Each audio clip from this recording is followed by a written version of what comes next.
infantil. Creo que hasta ahora empezó a grabar, ¿cierto? Qué pena. Bueno, tenemos que la parálisis cerebral infantil es como tal un trastorno no progresivo del desarrollo, del neurodesarrollo, que tiene un predominio motor y afecta pues principalmente el movimiento y la postura. Este ocurre por un daño cerebral en el feto o en el niño menor de 2 años. Puede estar acompañado de trastornos ya sea sensoriales, cognitivos, de lenguaje, conducta, epilepsia y alteraciones musculoesqueléticas. Esto tiene múltiples síntomas que ya veremos más adelante, que pues a medida que el niño crece y se desarrolla, pues van ya sea aumentando, si no, pues se tratan a tiempo. Bueno, esta es la causa más común de discapacidad motora infantil. Tenemos una prevalencia aproximadamente de 2 a 3 casos por cada 100.000 nacidos vivos. Son 4 tipos, que es espástica, discinética, táxica y mixta. Como podemos ver en el diagrama, la más prevalente es la espástica, y pues esta es más frecuente en niños que en niñas. Para hablar ya como tal de la etiología, pues tenemos que esta tiene una condición de origen multifactorial, que puede estar dividida en 3 tipos, ya sea prenatales, perinatales y postnatales, donde los prenatales son los más frecuentes. Y acá en la tabla podemos ver pues los factores asociados a cada uno de los 3 grupos, donde los más importantes como tal son las infecciones intrauterinas, esto ya relacionado pues ya con torches y todo eso, y el crecimiento restringido intrauterino y la prematuridad. Hay que tener en cuenta que en países desarrollados, la más importante como tal es la prematuridad y ya casos relacionados con bajo peso extremo al nacer. Y en países en vía de desarrollo siguen siendo muy prevalentes casos de ictericia y de las infecciones intrauterinas. Bueno, para hablar de la clasificación como tal de esto, debemos de tener en cuenta que son 3 tipos principalmente, y cada uno, dependiendo del lugar de la lesión, pues va a presentar un trastorno motor. Vamos a hablar de 3 que, como ya les dije, la espástica, discinética y atáxica. En primer lugar, tenemos pues la parálisis cerebral espástica, que esta es la causa de discapacidad motora más común, entre un 70 y un 80% de los casos. Esta es una afección en la vía piramidal, principalmente pues motoneurona superior, y se caracteriza por una hipotonía de tipo espástico, es decir, como un aumento anormal un aumento anormal y dependiente de la velocidad del tono muscular, asociado ya sea a hiperreflexia, clonus y otros signos, presencia de reflejos patológicos como el de Babinski, que podemos ver acá en la diapositiva. Su origen, pues como ya les dije, es una lesión no progresiva que de las vías piramidales, y principalmente está en la corteza motora. Según la distribución anatómica, esta puede clasificarse en 4, que ya sea una hemiparesia, cuadriparesia, diplejía espástica y monoplejía, donde la diplejía espástica es principal en prematuros y la cuadriplejía pues es la más grave debido a que pues limita las 4 extremidades, y esto disminuye la autonomía como tal del niño.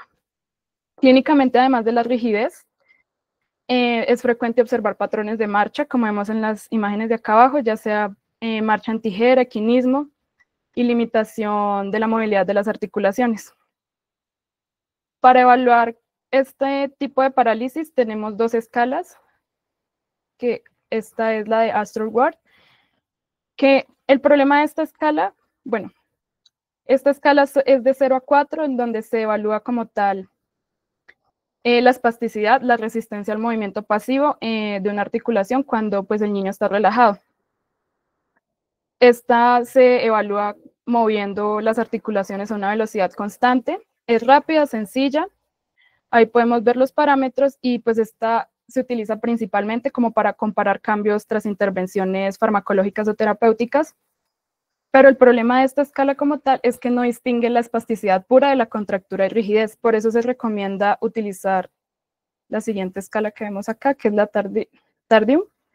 Y pues el problema de esta es que se requiere como experiencia, ya sea en el uso de uno de los artefactos que es para pues, utilizar esta escala, y como conocimiento de la ergonometría, que es la capacidad de medir los ángulos de las articulaciones a medida de los movimientos. Esta también es de 0 a 4, evalúa la espasticidad pura o sea, se cogen las extremidades y se se mueven, pero en 3 velocidades diferentes donde se toman los datos. La velocidad 1 más lento, que en caída con gravedad, y ya la tercera que pues es la más rápida. Y ahí con un aparato se utiliza para tomar el ángulo de corte y el rango máximo de movimiento que alcance. Dependiendo de esta escala, se puede ver el tipo de tratamiento que se va a implementar o qué es lo adecuado. Bueno, por otro lado tenemos la parálisis cerebral discinética, que pues esta constituye aproximadamente entre un 10 a un 15% y se asocia con lesiones del sistema extrapiramidal y especialmente de los ganglios basales. Con frecuencia pues es secundaria a episodios de hipoxia isquemia y a ictericia grave, que ya lleva pues a un síndrome como tal de Kernicterus. Y pues esta ¿cómo decirlo? Se manifiesta principalmente por movimientos involuntarios, donde tenemos dos, la distonía y los coriatetoides, que es los que vemos en la diapositiva, en las imágenes acá de los niños, donde la distonía son contracciones musculares sostenidas y posturas anormales, y los coriatetoides son movimientos arrítmicos lentos y torpes. La diferencia de esta con la otra es que como tal la discinesia, el tono es fluctuante y los patrones de movimiento son impredecibles, lo que puede afectar ya pues la vida cotidiana del niño, presentándole grandes dificultades ya sea al momento de la alimentación, la fonación y la higiene, aumentando en esta los riesgos ya sea hacia diarrea y aspiración. Y la valoración de esta pues es mediante otra escala que podemos ver el nombre ahí, Barry-Ashram-Diston Scale, que pues esta clasifica principalmente la distribución de la distonía. Y en tercer lugar tenemos la parálisis cerebral atáxica, que pues esta es la menos frecuente y se caracteriza por un predominio en las alteraciones ya sea de la coordinación, del equilibrio y el control fino de los movimientos. Esta es derivada de unas lesiones en las lesiones cerebelosas, ya sea de las vías aferentes o eferentes en el periodo de desarrollo. En lactantes se presenta inicialmente con hipotonía axial, un retraso en el desarrollo psicomotor y una ataxia de tronco y extremidades. Y como podemos ver en las imágenes, estas demuestran una marcha muy característica de los niños que presentan este trastorno, que es amplia. Y pues desde el punto de vista clínico, la ataxia esta condiciona, pues limita la adquisición de los hitos motores, ya sea el hecho de sentarse, ponerse de pie o poder caminar, y suele pues retrasarse por el hecho de que la alteración en la coordinación, el equilibrio del niño. Para clasificar estas tres, también se utiliza otra escala que evalúa como tal el nivel funcional, en la que tenemos de 1 a 5, siendo 1 pues el niño camina sin limitaciones y 5 que tiene una dependencia total y pues necesariamente necesita la silla de ruedas. Esta es mundialmente utilizada para clasificar la función motora y se tiene muy en cuenta al momento del tratamiento. Por ejemplo, un niño que tenga una escala 5 ya se le implementan otras más medidas farmacológicas que el que llegue a tener una escala tipo 2 o tipo 3, que se lleva más esas medidas terapéuticas que ya veremos más adelante. Además de las manifestaciones motoras, pues tenemos otras que son prácticamente como todo el espectro de las manifestaciones que tiene el paciente. Estas tienen pues un amplio espectro y son funciones que afectan principalmente como la autonomía del niño y entre otras cosas, ya sea la función, la calidad de vida, la supervivencia, entre otros. Y las principales de estas, como podemos ver en los cuadros rojos, son las crisis epilépticas, los déficits visuales y auditivos y la disartria. Es muy importante tener en cuenta que al momento de tratar a los niños, uno no puede centrarse solamente en el trastorno motor, sino que debe tratar todo esto como para tener una mejor calidad de vida.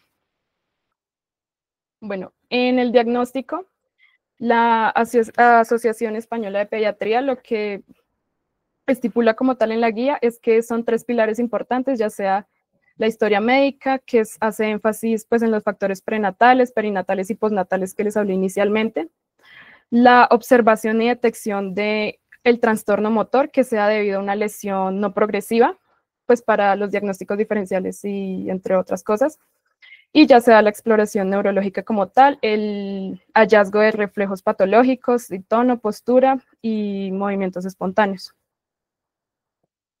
Para el manejo y el tratamiento es muy importante tener en cuenta que pues este manejo debe ser integral y coordinado entre múltiples disciplinas para no solamente proteger como tal la alteración motora, sino también las otras comorbilidades que se pueden presentar, ya sea el estado nutricional, la comunicación y el soporte familiar e integral y la integración social para el niño. Y la Asociación Pediátrica pues también propone un abordaje escalonado, como podemos ver en la imagen, donde señala las principales comorbilidades que puede presentar el niño, entre estas, pues, por ejemplo, estrabismo, el trastorno de movilidad y el déficit visual, que pues es lo que les mostré anteriormente acá, las múltiples comorbilidades que puede presentar. La idea del manejo y el tratamiento de esto es conseguir el máximo nivel de independencia y autonomía del paciente y compensar lo más que se pueda el déficit que tiene para pues, las funciones necesarias de la vida diaria. En medidas terapéuticas, hablando como un poquito más general, pues ya parte de tratar las comorbilidades que presenta, ya sea, por ejemplo, el manejo del dolor, de la epilepsia, de la osteopenia, detectar si este presenta trastornos de deglución, como les comenté. Hay casos en los que es muy probable que los presente y pues tienen que tratarse para evitar complicaciones. Además de esto, también hay que tener en cuenta la vigilia como tal del desarrollo y del crecimiento y una integración a la educación y a la capacitación laboral, dependiendo pues del grado de discapacidad y un apoyo psicológico para la familia y para el niño.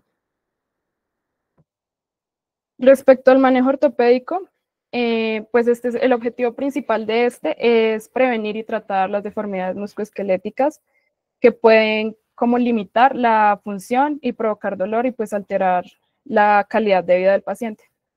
La Asociación Pediátrica como tal recomienda vigilancia sistemática de las principales áreas de riesgo, entre estas tenemos las caderas, la columna y las extremidades, en donde en las caderas existe un riesgo elevado de subluxación y luxación debido pues al desequilibrio muscular y la espasticidad que se presenta. Para su seguimiento se utiliza como podemos ver en la diapositiva, el índice de migración de Reims en radiografía de pelvis, y ya sea en niños que no pueden caminar o aquellos que presentan dolor o disminución en la movilidad, lo que se recomienda es radiografía cada 6 a 12 meses para detectar precozmente pues, las alteraciones y actuar antes de que pues, sea irreversible.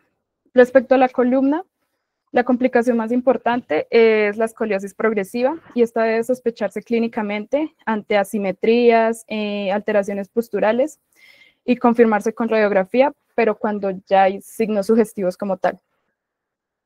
Y finalmente tenemos las extremidades, que pues en estas son frecuentes las contracturas musculares, las deformidades angulares y rotacionales, como podemos ver en las imágenes, que una de las más comunes es la del pie equino. Y pues estas alteraciones pueden interferir con la marcha, la sedestación o la higiene y en muchos casos requieren un abordaje combinado con fisioterapia, uso de aparatos y en casos específicos ya se recomienda la cirugía correctiva como tal.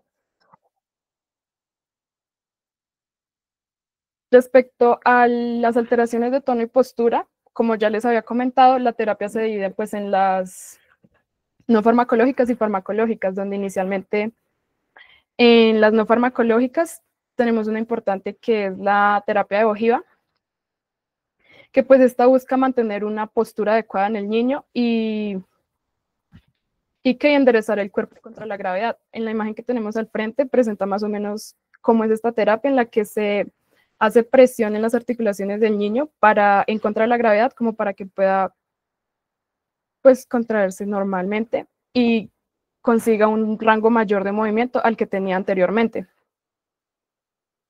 Además de eso, pues también se utilizan ortesis como férulas, asientos adaptados, sillas de ruedas y un sistema que es SWASH, que pues es principalmente el niño que podemos ver acá al fondo, sentado, ese se utiliza principalmente para estabilizar las articulaciones y mejorar como la alineación, facilitar la marcha y prevenir las deformidades. En cuanto al tratamiento farmacológico, pues este va escalonado.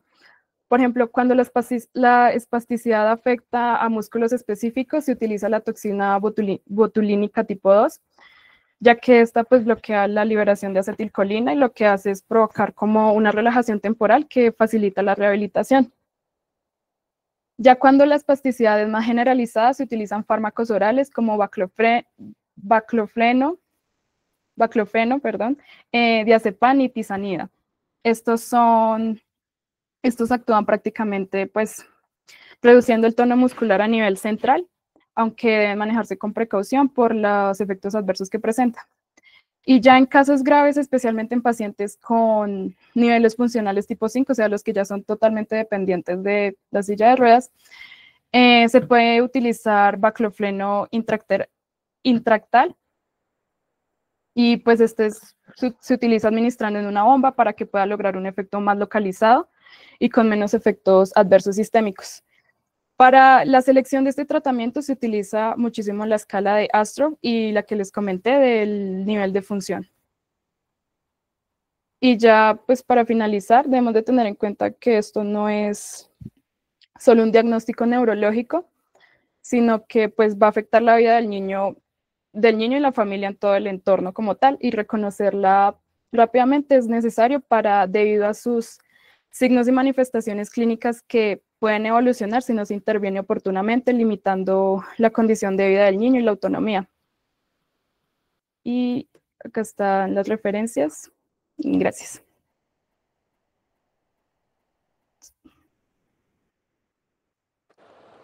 Perfecto, Laura, muchísimas gracias, te felicito. Sé que es un tema bastante complejo, creo que para el nivel y para el semestre en el que estás, probablemente la charla es bastante exigente en muchos temas, pero el mensaje con referente a este tema es que más allá de la fractura, del hueso roto, de las placas y los tornillos que habitualmente utilizamos en ortopedia, hay otro mundo diferente y que probablemente ustedes van a ver en algún momento de sus vidas o van a tener contacto con este tipo de pacientes. Y es otro mundo.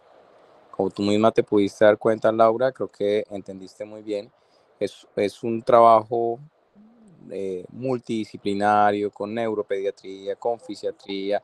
Hay que saber mucha neuroanatomía, hay que saber fisiología, hay que saber biomecánica, hay que saber anatomía, hay que saber todo un poco y es integrar todas las ramas de la medicina en pro de un niño que tiene muchísimos inconvenientes de todo punto de vista, no solamente motor, sino también sensitivo, neurológico, auditivo, visual, de propiocepción. Mejor dicho, es un niño que realmente si ustedes no lo identifican y lo puedan orientar, pues es un niño que probablemente no va a ser funcional para el resto de su vida. No sé, creo que por ahí alguien levantó la mano, no sé si alguien tiene alguna pregunta, alguna duda.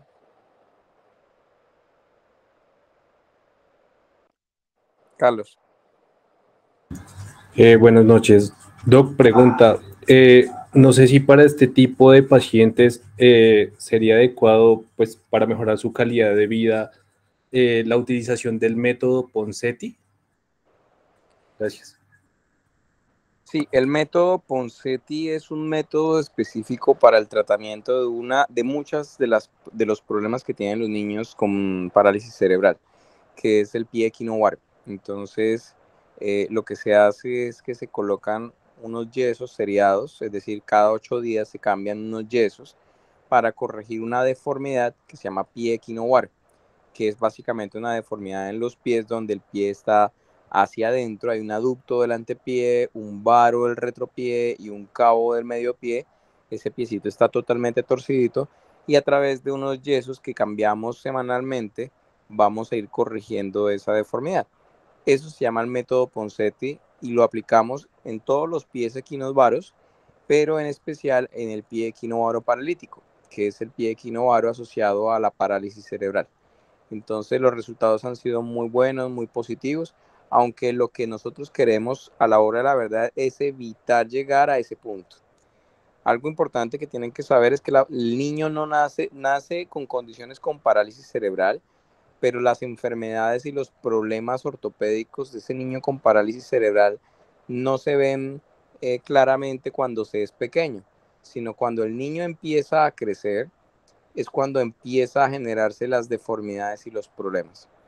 Es decir, el niño con problemas en cadera de parálisis cerebral empieza a luxarse más o menos a los 5, 6 años, 7 años. No es una condición que se nace con la luxación asociada a la parálisis cerebral, como en la displasia de cadera, sino que es una condición que es más tardía que cualquier otra enfermedad, porque va avanzando en la medida en que el niño va creciendo y adicionalmente va aumentando el tono muscular. Entonces, el enemigo a vencer en la parálisis cerebral es la espasticidad, es que los músculos están supremamente duros, tiesos y demás en la medida en que el niño va creciendo. El niño cuando nace es blandito, es un niño blandito, es un niño que ustedes pueden mover, pero en la medida en que el niño va creciendo, al año, a los 2 años, a los 3 años, a los 4 años, ese niño se va volviendo sus músculos mucho más tiesos y más difícil de mover las articulaciones por el aumento del tono muscular. Y eso es lo que hace que realmente deforme los huesos, luxe las articulaciones y demás. Entonces, el enemigo es la espasticidad, hablando del 90% de las parálisis cerebral, que es la parálisis cerebral espástica. ¿Sí? Porque hay otra que es disquinética, hay otra que es atáxica, otra que es creatotóxica y demás, pero la espástica, que es la más relevante, es por ese aumento del tono muscular.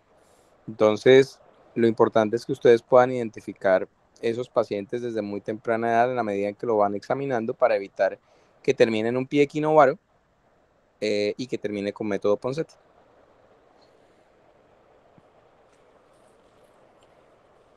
No sé, Laura, preguntas. ¿Tienes alguna preguntita?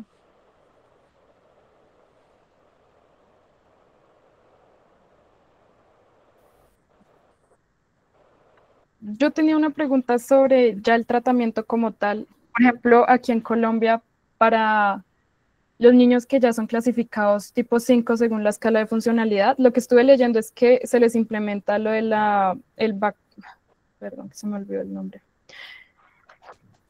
El último de la escala, Sí, el gross motor se llama el eso. baclofeno intracteral. Baclofeno intratecal, sí. Esto, perdón, no entendí muy bien cómo, pues como tal el mecanismo, no lo O sea, entendí. ¿cómo funciona este tema? Sí, no entendí muy bien que digamos ya la parte farmacológica. Ok, mira, como les comentaba ahorita, es un elemento que el enemigo a vencer es la espasticidad en la mayoría de los casos, que es la parálisis cerebral espástica. El baclofeno es un relajante muscular, ¿sí? De origen central. Entonces empieza a tener algunos efectos a nivel central, a nivel cerebral. Lo que hace es bloquear el efecto acetilcolina a nivel de la médula espinal y pueden en algún momento ayudar a que los músculos estén mucho más relajados y que permita que disminuya la espasticidad de los niños. Pero esta espasticidad en estos pacientes Gross Motor 5, que es la clase funcional que tú estabas nombrando, no es para que el niño se ponga de pie ni nada, sino para que el niño tenga por lo menos una buena calidad de vida desde el punto de vista de sedestación. Ese niño Gross Motor 5 es un niño que no va a caminar nunca jamás. O sea, va a estar postrado en una silla de ruedas. Pero cuando tú tienes unas piernas tan tiesas, y no sé si de pronto alguno ha tenido la oportunidad de tener un niño en sus manos con parálisis cerebral, ojalá pudieran tenerlo en una consulta de pediatría o de ortopedia pediátrica o de neurología pediátrica o lo que sea, de fisiatría, se van a dar que son muy tiesos, son niños que parecen rígidos de palo. Y así es imposible que un niño se pueda sentar, un niño que se pueda sentar en una silla de ruedas, ¿sí? Se le tuercen los pies, se le tuercen las rodillas y demás. Entonces, el baclofeno intratecal te permite mandar o dosis de baclofeno, de ese relajante muscular, de forma regular para que ese músculo esté un poco más relajado y el paciente pueda en algún momento adaptar algunas posturas o al uso de algunos dispositivos ortopédicos, algunas férulas, algunas órtesis, para mejorar un poco el tema de su calidad de vida. Adicional al baclofeno, utilizamos unas técnicas quirúrgicas que se llaman risotomías, ¿sí? Que es básicamente cortar prácticamente los nervios motores de las astas posteriores de la médula espinal en algunos puntos, sobre todo a nivel de la columna cervical, para que de ahí hacia abajo ese niño no tenga actividad motora, es decir, que sea como un muñequito de trapo. Y eso permite que ustedes, aunque pues no se va a parar, porque sabemos que es un niño que no se va a poner de pie, podamos adaptar fácilmente órtesis, se pueda sentar en una silla de ruedas, y, es decir, esa espasticidad disminuya o esté ausente para que podamos darle un poquito más de su calidad de vida. Y eso va muy de la mano a la clasificación de Gross Motor, ¿sí? El Gross Motor 1 es el niño 1, el niño que es prácticamente casi normal, y el niño 5 que no puede, o sea, que nunca se va a poner de pie, ni siquiera la cabeza la va a poder sostener. Y entre en esa escala, entre 1 y 5, hay niños que, por ejemplo, necesitan para caminar caminadores, bastones, muletas, e inclusive sillas de ruedas, o sea, para poderse desplazar, ¿sí? Pues mira, ahí tienes el dibujito. Entonces, se necesita algunos elementos de apoyo externo para que se puedan desplazar. Entonces, dependiendo de cada clase funcional, de qué tan independiente es el niño, puede uno necesitar hacer tratamientos individualizados con el ánimo de brindarle la mejor calidad de vida.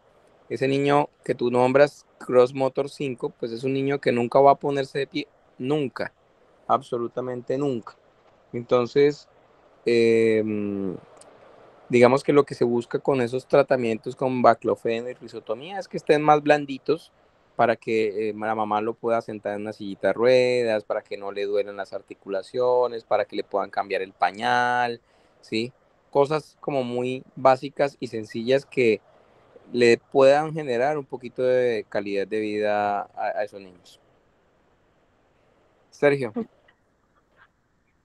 Doctor, buenas noches. Es que no sé si Laura lo mencionó, es que se me está yendo un poco el internet, de que cuáles son los factores de riesgos en el embarazo o en el parto, pues, para que la parálisis. Bueno, Laura, tú le puedes contestar a tu compañero.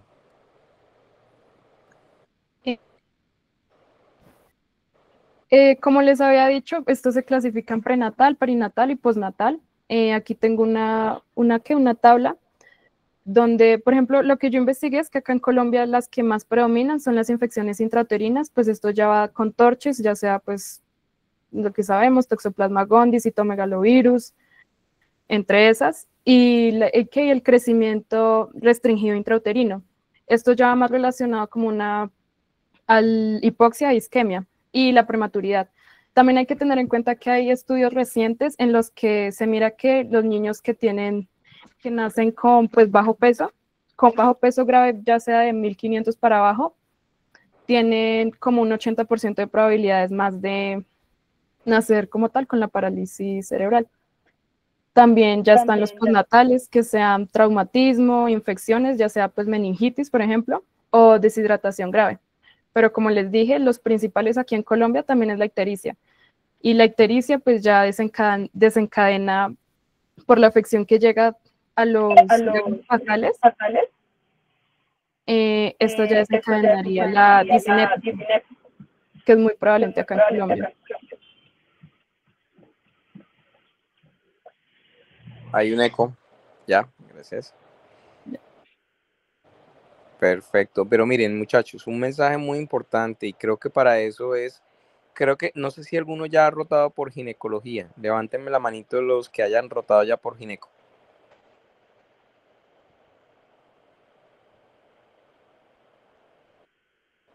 Eso, entonces aquí levantaron 3 personas, el resto no han rotado por ginecología.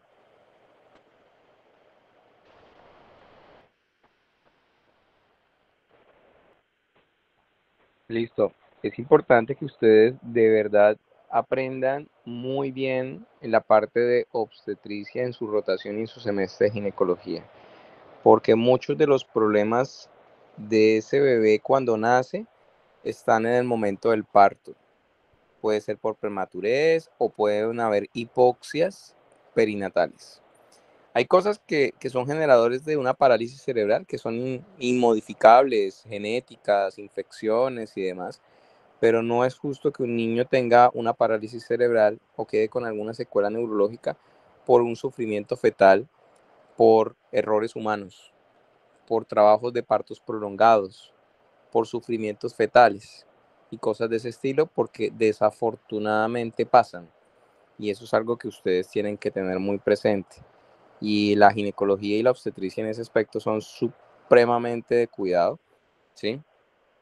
Y tienen que ser muy cuidadosos con eso para identificar cuáles son esos niños que están en riesgo de sufrimiento fetal, para que no tengan obviamente ningún tipo de problema esos bebés, y por eso se inventó la cesárea y bueno, toda una cantidad de cosas, pero sí es importante que puedan identificar. Obviamente no digo que es iatrogenia, ni más faltaba, porque todos estamos aquí para aprender, pero es de las cosas que desafortunadamente se pueden evitar en la medida en que seamos muy cuidadosos con el trabajo de parto, con los controles prenatales, ¿sí? Con el cuidado de la atención de las maternas, ¿sí? En la preeclampsia, con las amenazas de parto pretérmino o los trabajos de parto pretérmino, todo ese tipo de cosas que si se pueden evitar, muchísimo mejor. Diego. Ah, no, señor, está levantando la mano porque ya hice mi rotación. Por eso. Ah, ok, bueno, es eso, es que ustedes puedan en algún momento identificar esas situaciones durante un trabajo de parto, porque desafortunadamente pueden haber muchos riesgos, e inclusive en ese bebé que viene perfecto, la mamá súper bien, todo sin problema, y de un momento a otro se enredó doble circular el cuello, se rotó el niño durante el trabajo de parto, se les complicó el trabajo de parto, se volvió un problema en tiempo y no lo pueden sacar y demás. Ese niño tiene un altísimo riesgo de sufrir de parálisis cerebral.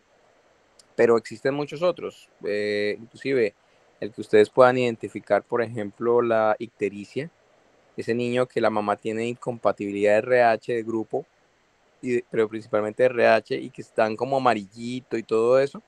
Los que hayan rotado por neonatos o pediatría se van a dar cuenta, esos bebés recién nacidos que parecen Simpsons, amarillos como pollos. Esos tienen un altísimo riesgo de desarrollar kernicterus, que es una infiltración de esa bilirrubina de los ganglios basales, y terminan obviamente con condiciones neurológicas. Tatiana. De una hipotiroidismo congénito, pues yo tengo claro que el hipotiroidismo congénito pues va a causar también daños en el neurodesarrollo y daños cerebrales y por eso se le hace el tamizaje a los niños, a los neonatos en los primeros 5 días. Pero también podría llegar a causar parálisis. Miren, cualquier situación que afecte el funcionamiento cerebral dentro de los primeros 3 años de vida del niño puede llevar a que se haga parálisis cerebral. Entonces, no es solamente lo que ustedes puedan hacer en el trabajo de parto, lo cuando el niño nace y demás, sino cualquier cosa. Una meningitis, ya tenemos casos de niños de 2 años que tienen meningitis, infecciones neurológicas. El niño perfectamente bien, un niño sano hasta los 2 años, de un momento le dio una infección meningia y terminó con parálisis cerebral. Un niño de 3 años que iba caminando por la calle y se cayó por las escaleras y tuvo un golpe en la cabeza, hizo parálisis cerebral. Cualquier condición que genere lesión a nivel del cerebro o del cerebelo puede ocasionar parálisis cerebral. Y la razón es porque ese cerebro que todavía está en desarrollo, en proceso de mielinización, todavía está madurando. Entonces, cualquier afectación en ese cerebro inmaduro que todavía no se ha desarrollado y no ha madurado del todo, produce parálisis cerebral. Entonces, cualquiera. Hay miles y miles de enfermedades, miles de cosas. Lo que pasa es que ya hemos identificado algunos factores de riesgo que son predisponentes.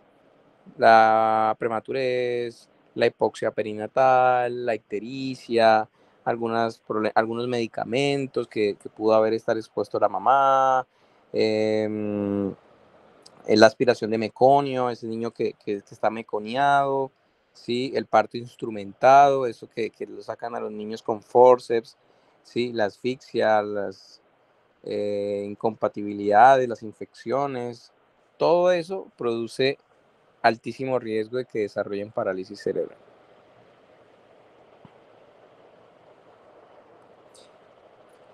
Y la idea es que ustedes puedan, por ejemplo, si tienen un niño en una consulta de medicina general o la consulta de pediatría, los que quieran hacer alguna especialidad pediátrica, tienen que identificar cosas que están fuera del proceso anormal del neurodesarrollo de los niños. Entonces, que un niño tenga 6 meses y no sostenga la cabeza, eso es un signo de alarma, ¿cierto? Un niño que pase de los 18 meses y no se ponga de pie ni camine, es un signo de alarma. Un niño que llegue al año y no se siente, es un signo de alarma. Existe una cosa que se llaman hitos del desarrollo. Y esos hitos del desarrollo, para los que de pronto no han rotado en pediatría, tienen que saber que son cosas que nos determinan cómo va evolucionando ese cerebro en la medida en que el niño va creciendo. Y si alteramos cualquiera de esos hitos del desarrollo, pues eso hay que ponerle mucha atención porque debe estar fallando algo en su cerebro, por la razón que sea, que probablemente va a hacer que ese niño tenga algunos inconvenientes, ¿sí?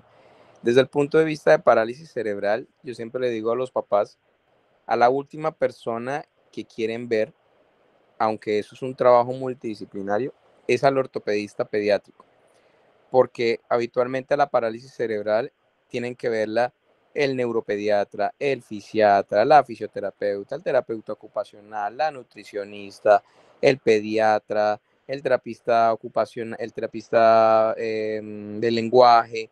O sea, esos niños lo ven todo el mundo. Pero a la última persona que los papás quisieran ver es al ortopedista. Y la razón es porque nosotros, cuando el resto de los profesionales de la salud no pueden resolver el problema músculo-tendinoso o osteomuscular, nosotros como cirujanos resolvemos eso quirúrgicamente.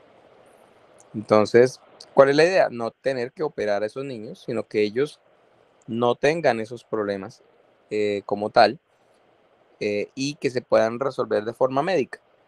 Pero cuando ya ven ustedes ese niño con las piernas torcidas, que se cansa al caminar, que puede dar 3 pasos y se cansa, es cuando actuamos los ortopedistas pediátricos para hacer cirugías muy grandes. Creo que es la de las cirugías más grandes que hay, existe en la ortopedia por encima de cualquier otra cirugía, al igual que las cirugías de columna y demás, que se llaman las cirugías reconstructivas multinivel. Nosotros operamos en un solo tiempo quirúrgico las caderas, las rodillas, los tobillos, las rótulas, hacemos transferencias tendinosas, osteotomías, descensos de trocánter, una cantidad de cirugías muy complejas con el ánimo de que ese niño que está torcido, enderezarlos, ¿sí? Y ojalá alguno tenga la oportunidad de entrar a una cirugía de esas o verlas, porque son cirugías muy chéveres para darle a esos niños esa calidad de vida, que puedan por lo menos caminar, es enderezarlos. Totalmente, ese niño chueco torcido que mostró Laura en sus fotos, es volverlo a enderezar. Dana, ¿qué estaba Dana? ¿Quién? Dana, sí. ¿Me escuchan? Buenas noches. Buenas noches, ¿me escucha? Dana iba. Sí, ahora sí. ¿Hay alguna parálisis cerebral secundaria que corrija parcial o completamente corrigiendo la causa solamente? Es decir, ¿hay alguna? No te entendí bien la pregunta, ¿cómo es? Que si hay alguna parálisis cerebral secundaria, es decir, usted decía que hay varias causas que pueden propender a una parálisis cerebral. Corrigiendo solamente esa causa, en ocasiones se puede corregir toda la parálisis, digamos, en un niño menor de 2 años con desnutrición que viene con parálisis secundaria a esa desnutrición severa. Corrigiendo solamente la desnutrición podría corregir la parálisis, al menos parcialmente.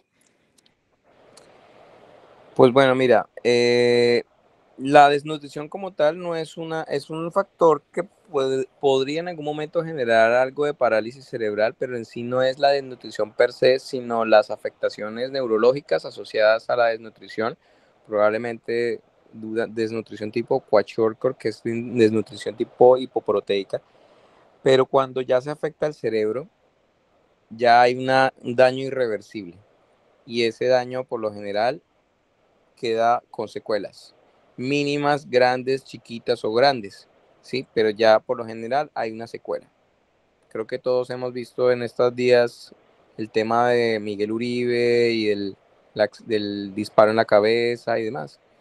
Y la idea es que cualquier afectación a nivel del cerebro siempre va a haber una secuela, ¿sí? El tema es que ese daño es irreversible, ¿sí? Y deja por lo general algún tipo de consecuencia. Por eso hay clases funcionales diferentes. Hay lesiones que son muy pequeñitas y es el niño que de pronto ustedes lo ven caminando en punta de pies y a veces necesita como de una muleta para poder caminar mejor. Pero hay otro niño que nunca se ha sentado, nunca se ha parado, nunca se ha puesto de pie. Entonces, la afectación de cualquier cosa en el cerebro de los niños durante los primeros 3 años de vida, por mínima que sea, siempre va a dejar alguna secuela neurológica. Y eso lo van a ver ustedes en la medida en que el niño va creciendo en alguna parte de su cuerpo. Puede ser en un medio cuerpo, puede ser en una pierna, puede ser en un brazo, puede ser en las dos piernas, en el lenguaje, en los ojos, en la audición. Siempre va a dejar algún tipo de secuela. Por eso hay muchas clasificaciones, hay monoparesias, diparesias, diplejías, cuadriplejías, cuadriparesias, dependiendo de qué tan grande fue la afectación neurológica. Listo, doctor, muchas gracias. Vale. ¿Qué otra pregunta hay por ahí, muchachos?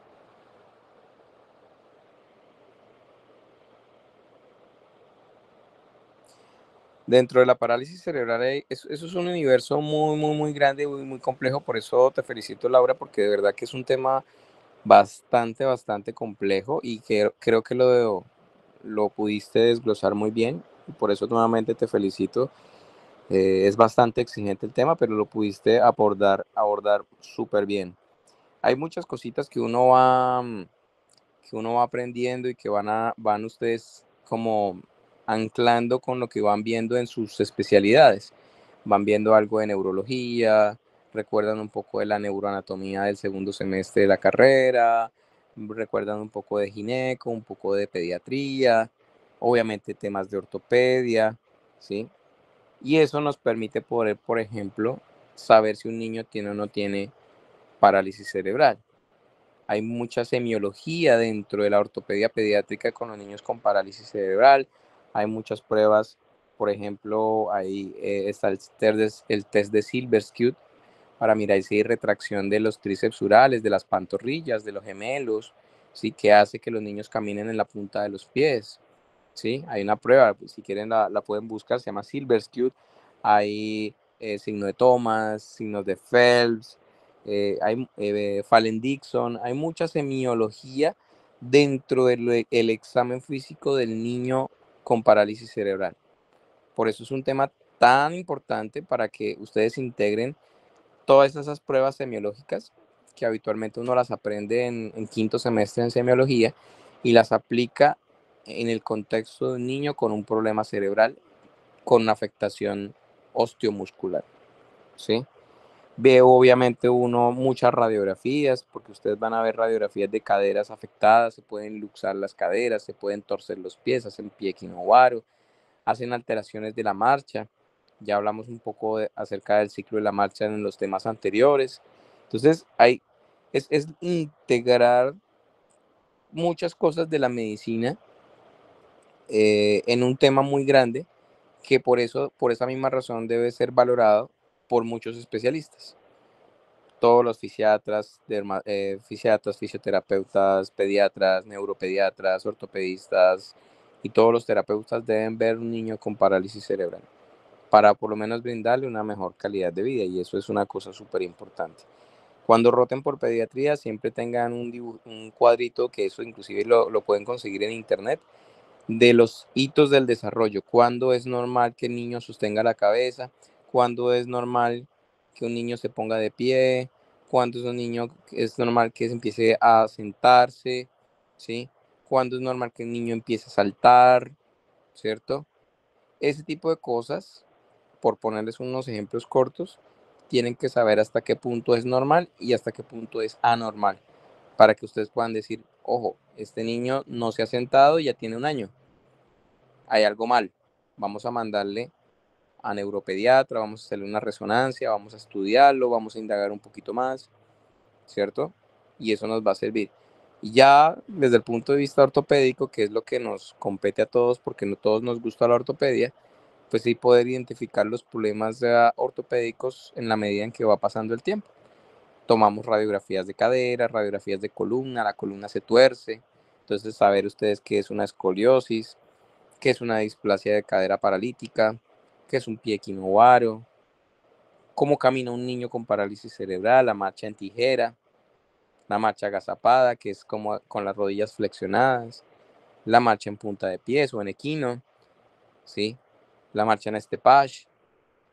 O sea, es integrar muchas cosas, por eso les decía, no es solamente placas y tornillos la ortopedia para huesos rotos, no somos carpinteros, hay que integrar un poquito más fisiatría, fisioterapia, biomecánica, neurología, neuroanatomía, es otro mundo. La ortopedia pediátrica y este tema en especial, la parálisis cerebral, es otro tema completo, es otro universo completamente diferente a lo que es la traumatología que habitualmente de pronto ven en sus hospitales.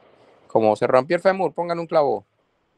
Sí, se rompió el tobillo, póngale placas y tornillos. No, hay cosas inclusive más avanzadas, más técnicas, para reconstruir un niño que por temas de espasticidad está totalmente chueco. Y eso es algo chévere. Para los que de pronto nos gusta la parte reconstructiva, ver un niño que está totalmente torcido y al poco tiempo lo ven derecho, caminando así como si no tuviese nada, es maravilloso. Y eso solamente lo podemos hacer con los niños. Probablemente muchos de ustedes como adultos no van a poder hacer ese tipo de procedimientos quirúrgicos porque les va a doler mucho y su rehabilitación va a ser muy larga, mientras que en un niño, en un mes ellos ya están caminando como si nada. Entonces eso es algo que es bastante interesante para los que de pronto les gusta ese tema y vayan de pronto repasando un poquito de la anatomía, de la fisiología, de la semiología, sobre todo la semiología. Sí, ahí no sé si ustedes rotaron o tuvieron el libro de Sediel. ¿Alguno tuvo el libro de Sediel de semiología? Levante la manito quien tuvo el libro de Sediel de semiología.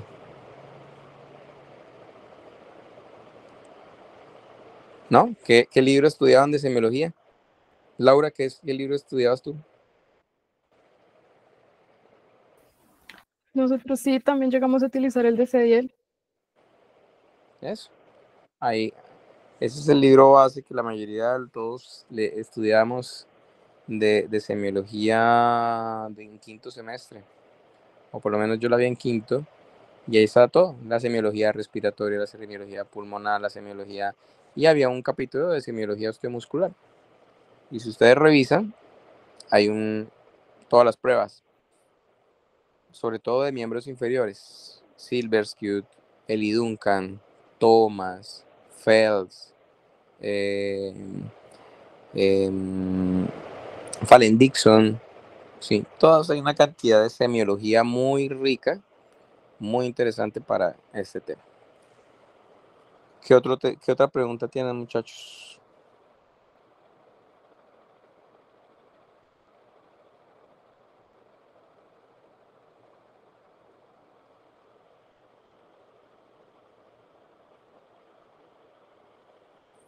No, veo que no hay preguntas.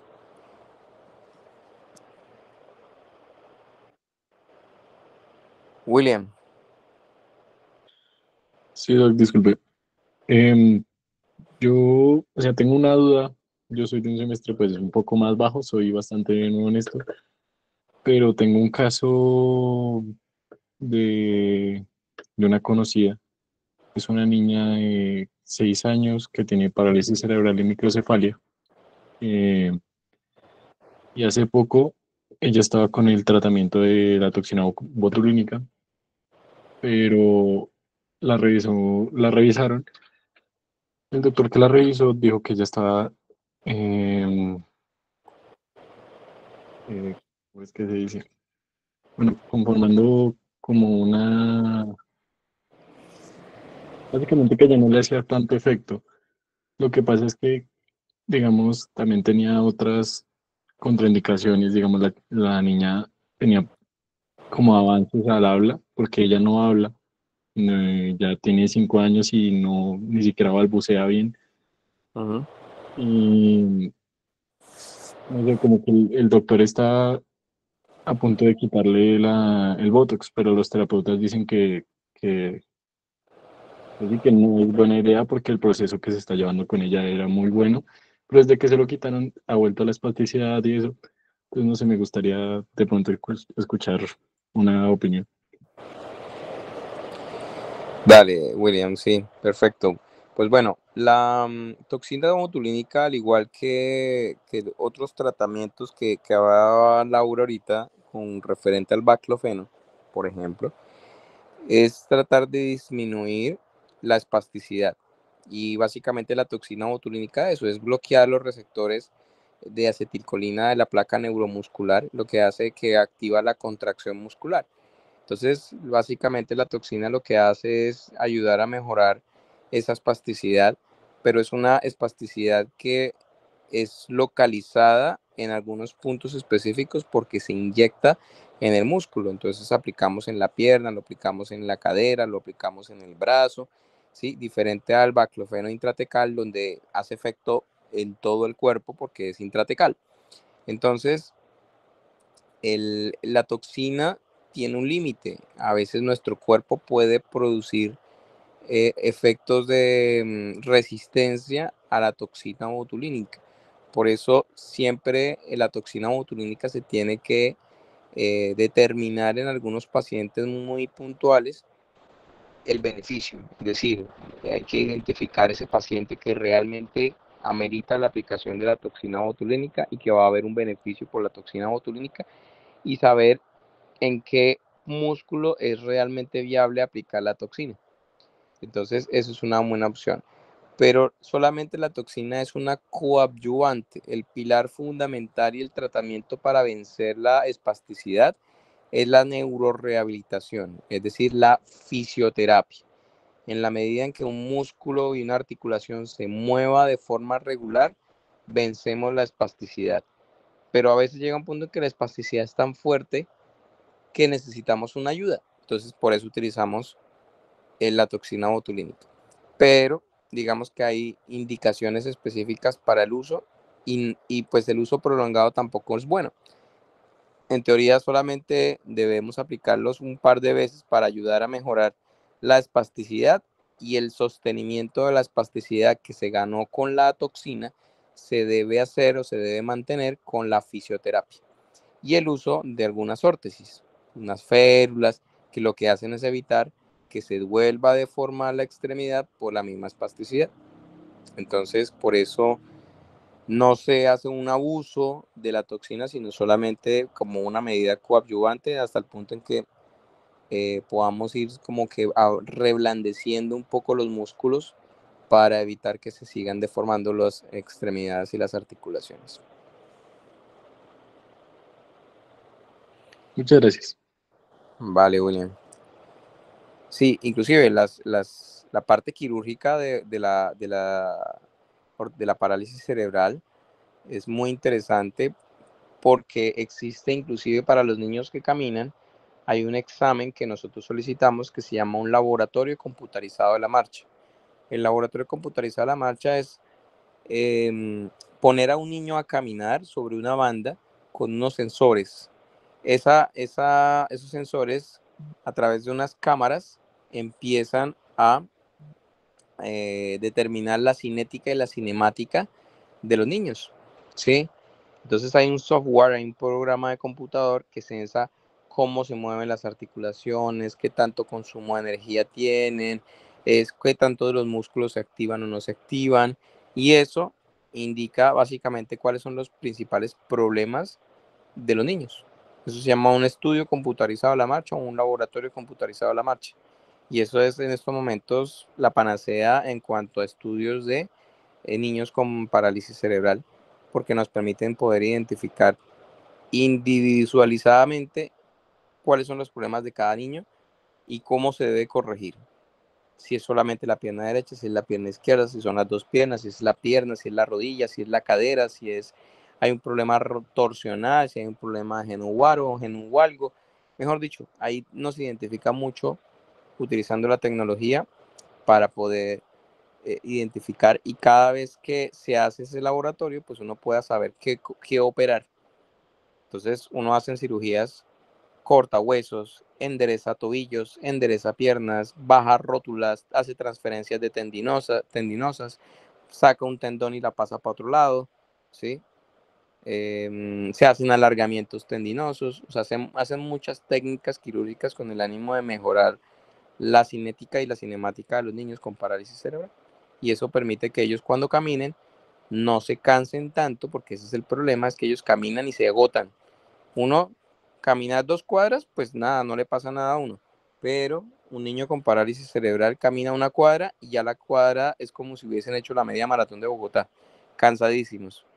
Y ese es el problema. Van a terminar todos en una silla de rueda porque ya llegan a un punto en que se van a cansar con mucha facilidad.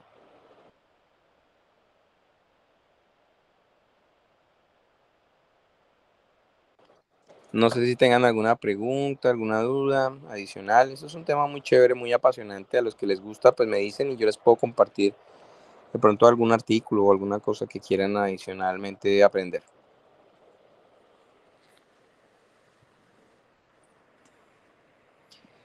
Listo, entonces veo que no hay más dudas. Muchachos, muchísimas gracias. Laura, te felicito nuevamente. Muy buena tu presentación y nos vemos en una próxima oportunidad. Que descanse.